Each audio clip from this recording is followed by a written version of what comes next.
fikir değiştirip çocuk sahibi olmak istersen bu gerekçeyle beni mi aldatacaksın? Aşk yetmedi sana, çok seviyordum demiştin bana. Her günüm ayrı dert, aynı cefa. Bu nasıl bir elveda?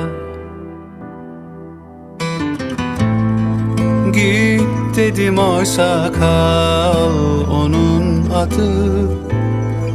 Dönmedi dilimden ah şu inadı. Sana bir öfkem yok, inan kalmadı. Bitecek mi sandın aşk ibadeti?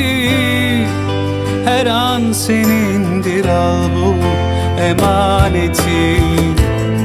Bu devran dönmez artık. Yaktığın alev bir an sönmez artık.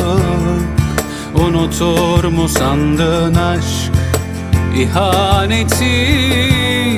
Sen sür sefayı, ben sefaleti.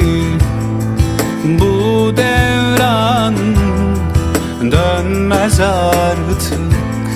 Yaktığın alev bir an sönmez artık.